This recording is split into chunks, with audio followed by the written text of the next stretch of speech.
Pendant plus de 40 ans, j'ai travaillé dans des districts, des villes, des provinces et au sein du gouvernement central de Chine. La lutte contre la pauvreté a toujours été une partie cruciale de mon travail.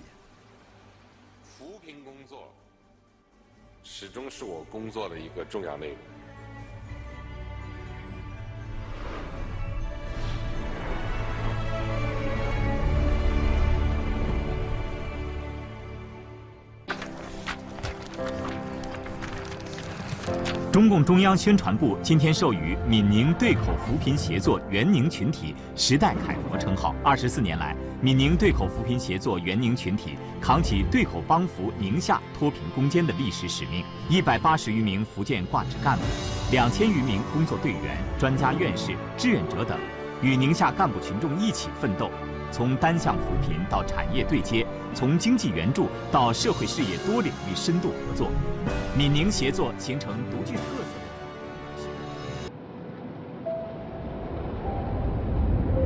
我当时是福建。À cette époque, depuis le Fujian, nous procurions de l'aide au Ningxia. À l'époque, Siraigou était l'endroit le plus pauvre de toute la Chine et il ne s'est développé qu'à partir d'une seule industrie. Chaque endroit exploite ses conditions locales, c'est cela la localisation. C'était la première fois que je faisais l'expérience de la misère profonde. La vie ici était extrêmement pénible. À l'époque, cela m'a profondément bouleversé. J'ai vu de nombreux endroits pauvres, j'ai aussi vécu dans certains. Mais cela m'a beaucoup choqué de constater le degré de pauvreté et les conditions difficiles de cet endroit.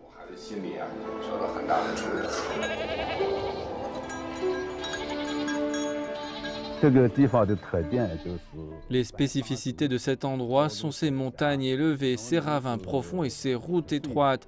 Il y avait une pénurie d'eau et de nourriture. Siraigou était en effet un endroit très pauvre. En 1972, l'Organisation des Nations Unies pour l'alimentation et l'agriculture, après avoir mené une enquête de terrain, a déclaré l'endroit inhabitable pour des humains. À la fin de 1996, j'étais un cadre de base et en entendant parler du partenariat Fujian-Ningxia de coopération pour l'élimination de la pauvreté, nous avons été emplis de joie.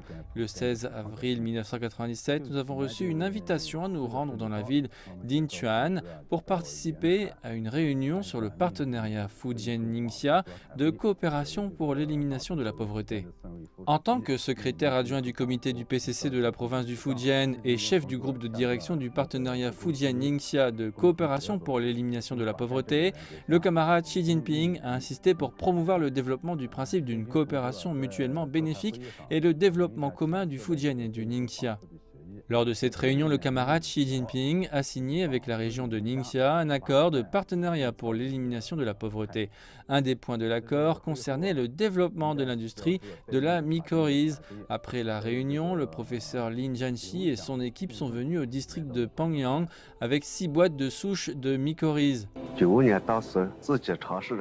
En 1995, j'ai essayé de faire pousser une seule espèce. Il s'agissait de pleurote. Je n'en ai pas cultivé beaucoup, mais les problèmes ont abondé.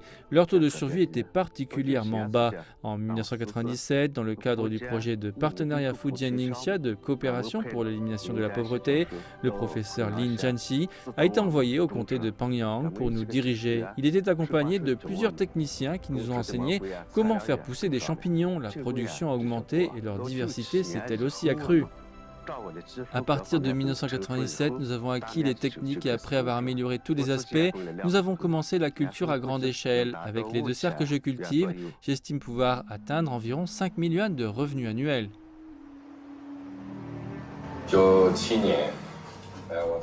Lorsque je suis venu ici en 1997, j'avais établi un plan pour le projet Diaozhuang de relocalisation. Diaozhuang signifie dans le dialecte local du Ningxia déplacer les gens des endroits où les ressources naturelles ne suffisent pas aux locaux vers des lieux adaptés au développement.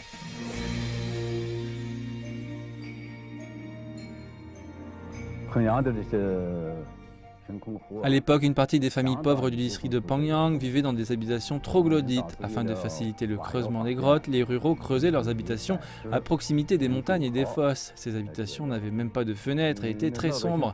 Certaines étaient partagées par plusieurs générations d'une famille. Au final, la solution à ce problème fondamental était de la relocalisation.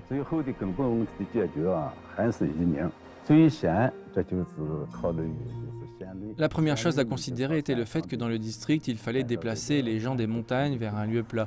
Or, le district possède un nombre limité de lieux plats, d'où un grand nombre de personnes n'avaient pas d'endroit où aller. Certaines ont été déplacées dans des villes et bourgs de districts. Après la réunion du partenariat Fujian-Ningxia de coopération, la mise en œuvre de la coopération pour l'élimination de la pauvreté est devenue une mission importante du parti et des départements gouvernementaux à tous les niveaux. Il ne suffisait pas seulement que les personnes déplacées aient un endroit où vivre, il leur fallait aussi un gagne-pain et un moyen d'accroître leurs revenus.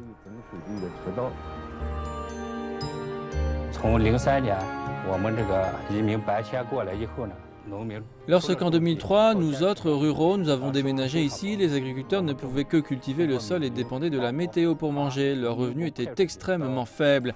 Grâce à l'appui du partenariat Fujian-Ningxia de coopération pour l'élimination de la pauvreté, notre gouvernement envoie des travailleurs migrants à Xiamen dans le Fujian pour étudier de nouveaux savoir-faire dans différentes bases agricoles et invite des experts du Fujian à enseigner main dans la main de nouvelles compétences à nos locaux. Le gouvernement soutient l'utilisation gratuite des serres par quiconque cultive des champignons. Ceci constitue un modèle. Un autre modèle est de louer des serres aux entreprises, ce qui permet aux myciculteurs de se développer sans avoir à se soucier des ventes et des risques afférents.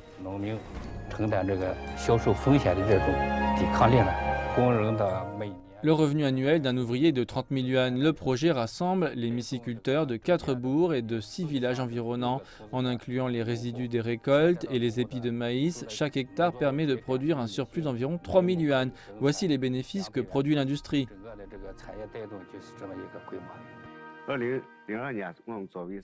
En 2002, en tant que parti des migrants écologiques, nous avons été déplacés du village de Xiaochago, relevant du bourg de Guchang, du district de Pangyang, à la 8e équipe de la ferme de Changshantou, relevant du district de Zhongning, de la ville de Zhongwei. Le gouvernement a procuré à chaque foyer une maison de 3 pièces. Chaque personne s'est vue remettre 0,13 hectares de terrain. Ici, nous avons des routes en asphalte, l'eau du robinet et l'électricité. Nous avons aussi un système d'évacuation des eaux usées qui fonctionne très bien, ainsi qu'une salle de bain propre. Notre environnement a été grandement amélioré. Depuis que nous avons emménagé ici, nous recevons un revenu stable chaque année. Les lissiers de Zhongning sont les meilleurs. Leur rendement et leur qualité sont bons. Par conséquent, nous nous sommes bien adaptés à ce lieu et plantons tous des lissiers, ce qui nous garantit un revenu.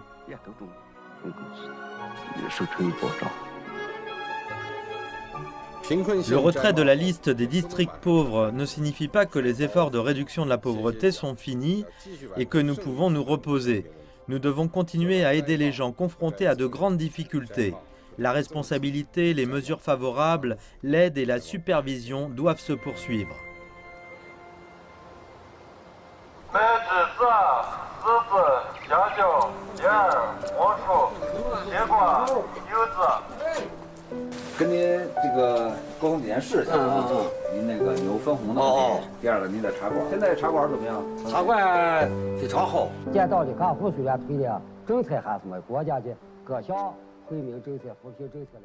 Bien qu'à présent nous ne soyons plus enregistrés comme foyer pauvre, nous continuons de bénéficier de diverses mesures favorables et de mesures de réduction de la pauvreté. Par exemple, nous sommes couverts par l'assurance médicale et par une pension de retraite grâce au gouvernement. Le gouvernement a permis de reprendre le centre d'histoire du village, duquel je peux retirer 9 600 yuan par an. Ma maison de thé me procure près de 10 000 yuan par an. J'ai aussi 3 vaches que je loue à une entreprise. Chacune d'entre elles me rapporte 960 yuan par an. Je travaille en tant que directeur de la commission de supervision de notre village. Mon salaire est de 3 000 yuan par an. Mon épouse fait des petits boulots et gagne environ 3 000 yuan par an.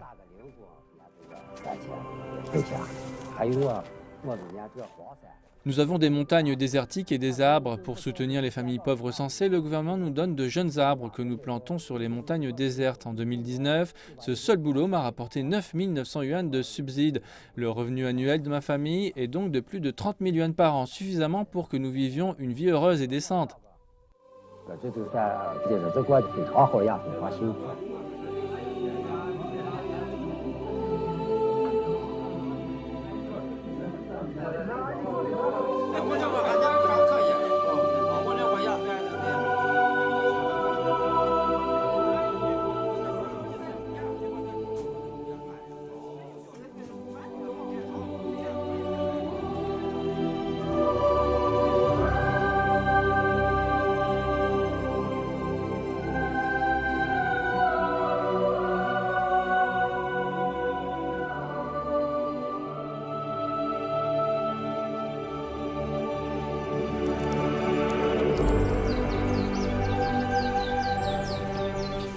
Organiser le soutien des provinces occidentales par les provinces orientales, le faire à grande échelle et pour longtemps dans le monde entier, seul le parti et l'État chinois en sont capables.